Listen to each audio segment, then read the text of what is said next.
Hi, everybody. It's Adele Frizzell here. And Tiffany here. so today we are going to be talking about best foods to eat and nutrition recommendations for women in their 40s and 50s going into menopause. Well, some women start going into menopause in their 30s, actually. So if that's you, this also applies. But this was a requested topic for today's Facebook Live. So thank you for this suggestion. It's an excellent one. Mhm. So, do you have anything to add, Tiff? No, I think that it's a great topic, and I think it fits right in our wheelhouse. And I think that a lot of people are going to be a little bit surprised. Yes, yes. As Gloria Steinem says, the truth will set you free, but first it will piss you off. Yep. And we're only interested in the science of nutrition. We're not interested in woo-woo stuff. So you're going to get just the facts from us, okay? So All if you're right. looking for a magic pill and a magic cure, I'm sorry, you're not going to get that here. We're just going to give you the plain, honest truth. Yeah. And that will set you free. It will. All right. So the bottom line is menopause is linked to changes in metabolism. Mhm. It's linked to a reduction in bone density and an increased risk in heart disease. Also, women going through menopause can experience really unpleasant symptoms. I started going through it in my 40s, mid 40s, hot flashes, poor sleep, waking up at 3 a.m. every night. Awful. I remember getting like 20 hot flashes a day. It is really disruptive and uncomfortable. I get it. But let me I tell you, when it comes to this, these hot flashes and poor sleep are due to a drop in estrogen. Mhm. But as I mentioned, menopause being linked to changes in metabolism, a reduction in bone density, and an increased risk of heart disease. Some of this is just lifestyle. This has nothing to do with hormonal changes.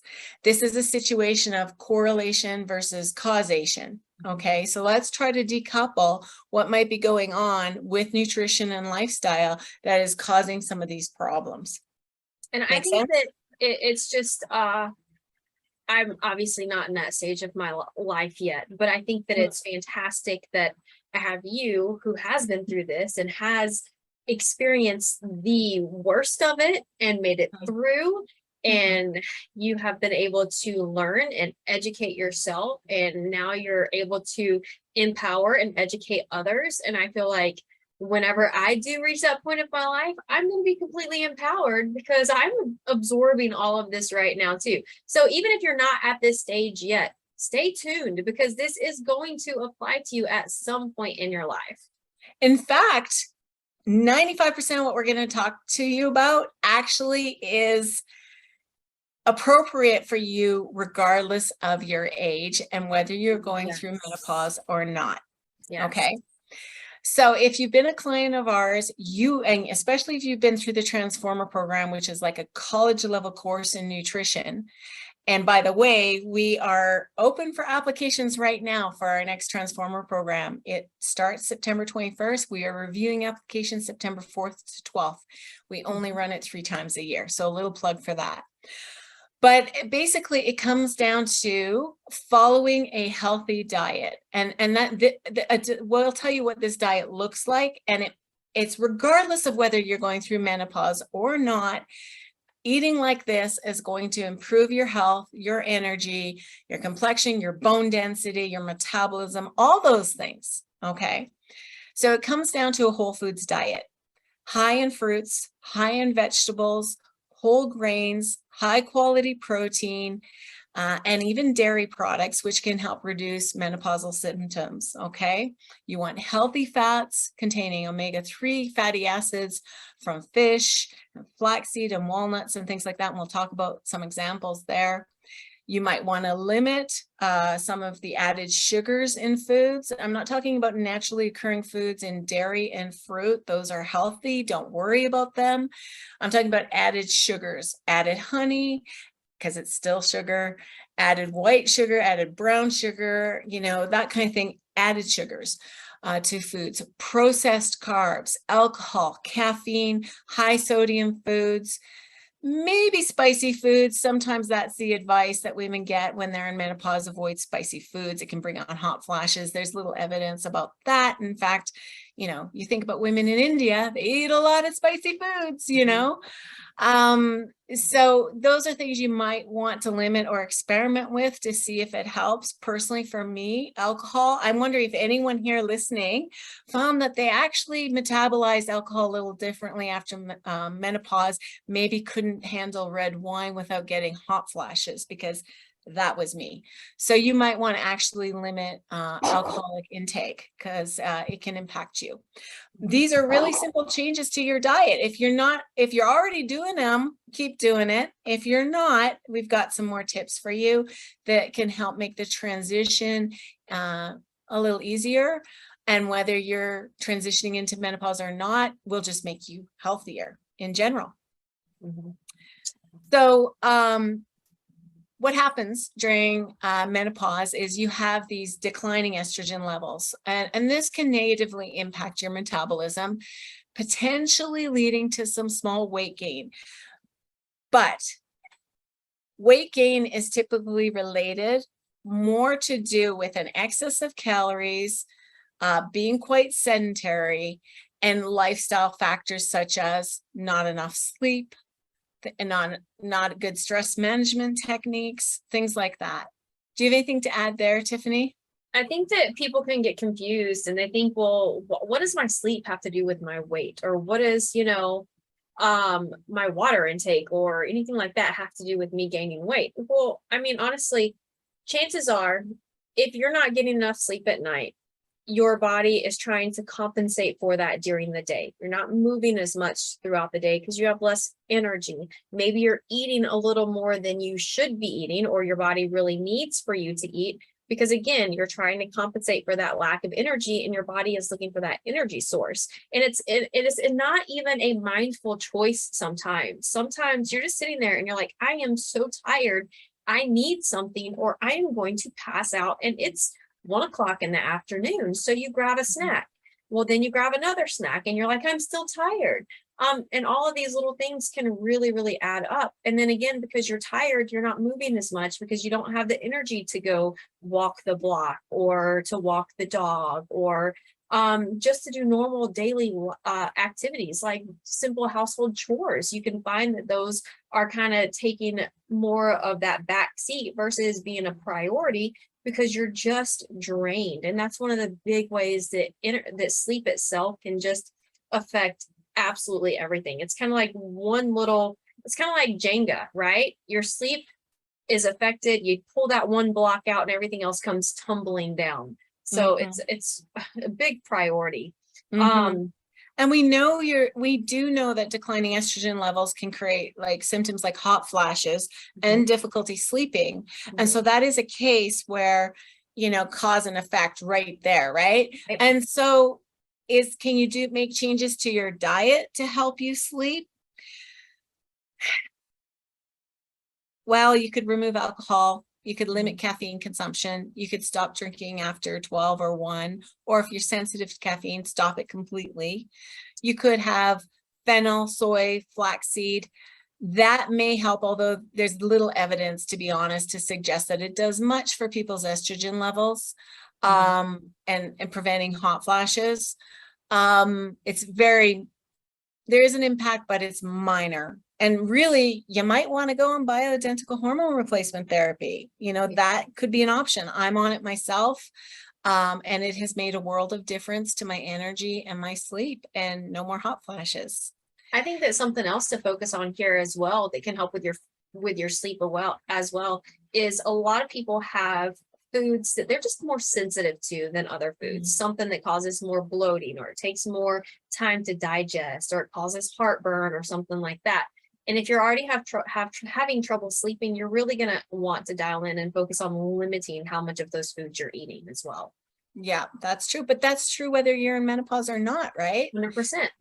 So hormonal changes, though, are also linked to a decline in bone density, but a decline in bone density is very much linked to your nutrition, not enough protein.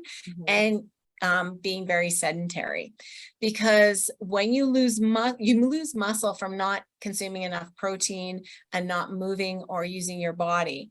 And when that happens, you also lose bone density. And so, yes, because the topic here in today's Facebook Live is what nutritional considerations should you have when you're going through menopause? And so I think the biggest one is to make sure your protein level is high. When our average client in the Transformer program is 52 years old, and our average client is barely eating the recommended daily allowance for protein requirements to prevent disease and death. Okay, they're having about 50 grams or less of protein a day when they come work with us. We try to double that, you know. And this is important for a number of reasons, which we've talked about in other Facebook Lives. It really can help suppress hunger and carb cravings, which helps with weight loss and weight management. But protein can also help with your risk of fractures. It can help with your bone density. And don't worry about your kidneys. That has been completely debunked, that too much protein will harm your kidneys. Absolutely debunked, okay? But a decline in estrogen levels during menopause can increase your risk of fractures. And so dairy products can be really helpful here. Yogurt, milk, cheese, they contain calcium, phosphorus, potassium, magnesium, vitamins D and K, and these are all essential for good bone health. Okay, and there was a study done of nearly 750 postmenopausal women, and those women who ate more dairy and animal protein had significantly higher bone density than those who ate less. All right, so that is one thing I would recommend looking at, trying to have protein at every meal. And I'm going to share my screen shortly and show you what a good plate looks like, a good plate of food, how you might want to consider plating your lunch and dinner and that kind of thing. But another benefit to dairy is it can also help improve sleep. Okay, because there is an amino acid called glycine. It's found in milk and cheese, and that can promote deeper sleep in menopausal women. And this is kind of where it gets a little frustrating because we're saying all this stuff, and this is probably sounding pretty familiar to everyone, right? Our clients, yeah. Because these are important in not only menopause, but in life in general overall. Your needs might change very, very slightly when you're in menopause. Maybe we go a little heavier on the protein than what we would do if you were not menopausal, but the recommendations are still right there. Yeah, and I don't know if I would go recommend more protein due to menopause, more like age, because as we older adults have a harder time digesting nutrients and utilizing them all. So actually protein needs go up as you age, and it's less to do with menopause and more to do with age and digestion. But healthy fats such as omega-3 fatty acids can also benefit women going through menopause. And they can actually decrease the risk of hot flashes and the severity of night sweats. But look, omega-3 fatty acids, Americans do not get enough fatty fish in their diet. They tend not to have enough healthy fats. And so this is true whether you're going through menopause or not. If you could include 2 to 3 servings of fatty fish like salmon or mackerel a week, anchovies, seeds like flax seeds and chia seeds and hemp seeds, that would be really helpful to your diet. Okay, it's very good for lowering the rate of heart disease, which they say is linked to menopause, but it's also linked to just being overweight and having a poor diet in general, male or female. All right. And if you're a person that doesn't eat fish and you're like, well, I don't eat fish, there's no way that's going to happen. You can also take a fish oil supplement and make sure that it does have the omega-3s and omega-6s and stuff in it. So that's an option as well. So yeah. Now, when you're looking for fish oils, I would recommend going to labdoor.com. What they do is they test like a bunch of supplements and they review them and score them based on things like, does it contain heavy metals? Is it what they say it is? Does it contain the servings they say it does? And they buy these supplements out of the, with their own money, and they review them, and it's free, labdoor.com. Although I think they're trying to go public. But definitely have a look and see how your fish oil supplement stacks up, because there's some that just aren't worth your money at all out there. And fish oil tends to not be a very cheap supplement to have. But a fish oil is a great supplement to have on a daily basis, whether you're going through menopause or not. All right, so next, let's talk about healthy carbs, okay? A lot of our clients have carb phobia when they work with us, and then they find that carbs are not the enemy. In fact, they are your friend, and you want to have carbs in your diet. They will not make you gain weight when you don't eat them to excess. So what are some healthy carbs? Ooh, fruit, vegetables. A lot of people may be like, no way, but potatoes. So Yeah. healthy starches like potatoes are great for you. And I don't White mean potatoes super too. processed. Yeah, I don't Mhm. mean super processed French fries. I mean fresh potatoes. You want to slice them up and make your own French fries? That's fantastic. But whole foods, and when we say whole foods, we mean minimally processed. Yeah. Yeah, exactly. So whole grains are absolutely great for lowering your risk of heart disease and diabetes. And but people who eat more refined carbs have a higher risk of heart disease and diabetes. So like, don't throw the baby out with the bathwater. But a lot of people think carbs, bread is fine. Just try to get whole grain bread, sprouted bread, that kind of thing. You get your fiber from carbohydrates, and fiber is really important for a healthy digestion, for, elimination. It's you don't get fiber from anything but carbohydrates. So make sure you're including carbohydrates in your diet. And whole grains are great: brown rice, whole wheat bread, barley, quinoa. Those are some examples of whole grains that you could consume. Oatmeal is another great one. Oh yeah, oatmeal. I love oatmeal. Oatmeal's fantastic. And so getting lots of vegetables, getting lots of fruit and fiber, and this can also help reduce hot flashes, but I think it just helps your body function more optimally, period. And yeah, so make sure you're working those into your diet. All right. Next, quality protein. We touched on this already. We would recommend that you try to get about 100 grams of protein a day. When we work with our clients, we actually make recommendations for each client that are specific to them and their goals and their activity. But as a general rule of thumb, aim for about 30 grams of protein a day. I mean, per meal. Per meal, yeah. So you can, 3 meals and a snack, and maybe you're hitting 100 grams there. And 30 grams, like a chicken breast, skinless, would be about the size of your palm. Okay. Anything to add there, Tiffany? I think that people get confused when it comes to protein, and they don't realize that you can get protein from different sources. It does not have to be strictly chicken. Like, there are lots of foods that have a pretty high protein ratio that you wouldn't even think that they had it. And a lot of people are kind of afraid to have like a protein supplement, and it's okay to have those as well. At the end of the day, you have to find what works for you and what you enjoy eating. Obviously, if you don't like eating chicken, it's not realistic to say, yeah, I'm gonna eat chicken every single day to hit my protein goal. It has to be a realistic goal that works for you. Yeah. You could have whole eggs. They're healthy. Egg whites, meat, any kind of game meat, fish, legumes, soy, tempeh, dairy products. Nuts are not a good source of protein. They're primarily a fat, just FYI. We get clients who eat clean and don't understand why they can't lose weight, and it's typically because they eat too many nuts in a day. You can also have protein powders. You could have a protein shake on a daily basis. Now, foods to avoid, right? This is, if you're concerned about managing your weight and you think you've gained weight since going through menopause. Again, some of that might be lifestyle factors, lack of sleep, lack of movement, and an excess of calories. So things that you could limit, and we never say don't, okay? We really believe in all the food. We believe there are no bad foods. There is room for treats in a diet.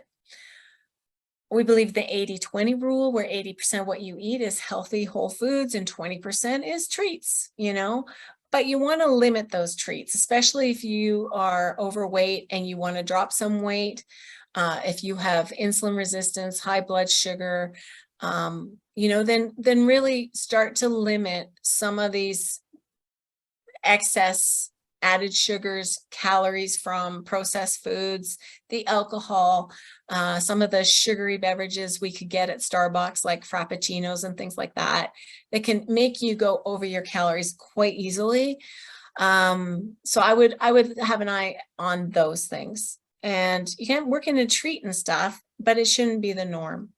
And I think that the more you pay attention to the nutrition breakdown of your food, the more you're going to see areas where you can make little changes, and those little changes are going to add up big time. Yeah, for sure. We talked about alcohol can trigger hot flashes. Caffeine can trigger hot flashes in some women. So you might want to actually limit those and experiment yourself to see if it helps you sleep better, if you experience less hot flashes and things like that. Maybe even eliminating caffeine or certain types of alcohol. I mentioned red wine in my case could bring on hot flashes. There might be specific alcohol types that trigger you for a hot flash, and others you can handle with greater ease. And I mentioned spicy foods. Okay, the evidence to support this is really limited, even though it's general advice is to limit spicy foods. I mean, you might be fine with spicy foods, but experiment for your body. Yeah, do a couple days without spicy foods and see how your body feels, and then add it back in and see how your body responds. And that's with everything. If you feel like you have something that is setting off your digestive system and you just don't know what it is, take a couple of days and cut out different things. Wait a couple of days, reintroduce it, see if your body responds, and then you'll have your answer. Keep a food journal of what your body responds to and what it does not respond to. And that's just the best way, the easiest way to find out what affects you individually, because what affects me may not affect you, and what affects Adele may not affect you, so we all react differently. And as we like to say, one data point is not a trend. Just because you eliminated something and felt better might not have been because you eliminated that. Like, I would reintroduce it and then try removing it again, try it a few times, and then if you notice that you feel better each time, it's each and every time, that's probably a food you're not tolerating well, and you probably want to eliminate it. But I think a lot of people mistake correlation for causation. As an example, they might say, well, I stopped drinking X and I just started sleeping better. But what they might have also done is started to become more active, and the exercise helped them sleep better, but they completely forgot about that because they're completely focused on the food itself. Or maybe they changed their bedtime routine altogether, and the routine itself is what helped their sleep. Exactly. There's a lot of different things that could factor into it. Yeah, I think going through menopause, again, it's not just the foods you eat, it's a whole lifestyle thing. And that's the approach we take in our coaching. It's a 360-degree. How is your sleep? How is your stress? Do you have playtime? Like it's such a holistic thing. But we hope that these tips that we've covered have helped you, whether you're going through menopause or not, to maybe evaluate your current diet and some simple tweaks you could make so that you can become healthier and fitter and more unstoppable. Before we sign off, I do want to show you an example of a diet plate, or a way you could plate your food, I guess I should say, because it doesn't mean you have to be dieting. It's just a healthy way to eat, and give some thought to this. I think you're gonna benefit from this little graphic. So let me just share my screen here. I gotta bring it up.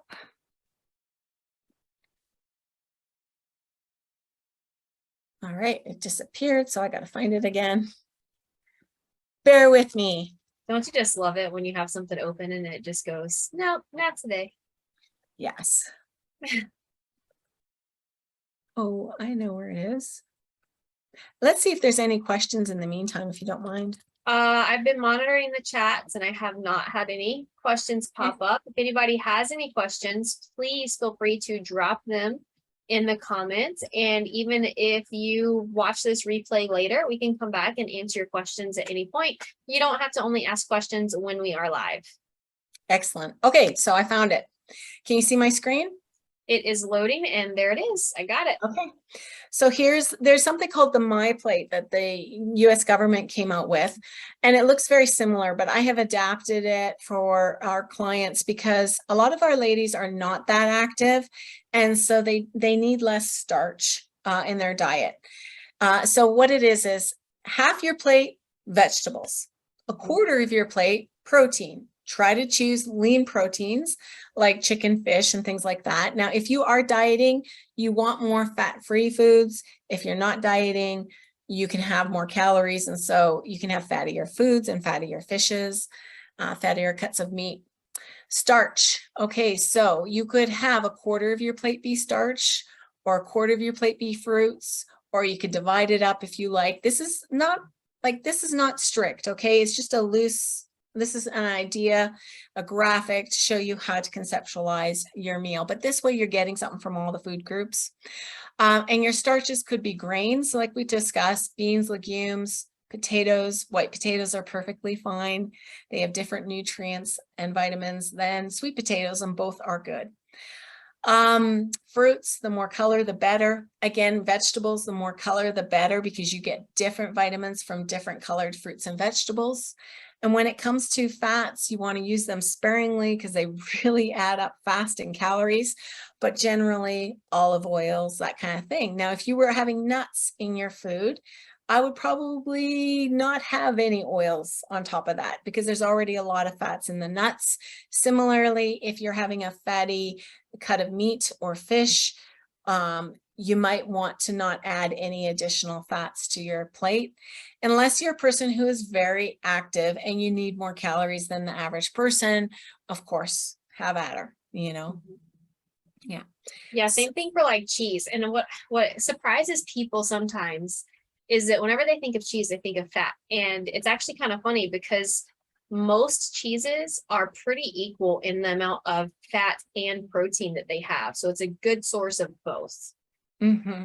Yeah, and it's great. And as we discussed, dairy is quite good for people. It's good for your bone density. It can reduce hot flashes and that kind of thing. So, all right. Well, I hope this is helpful, and let us know if you have any questions. We look forward to your comments. Thanks, guys.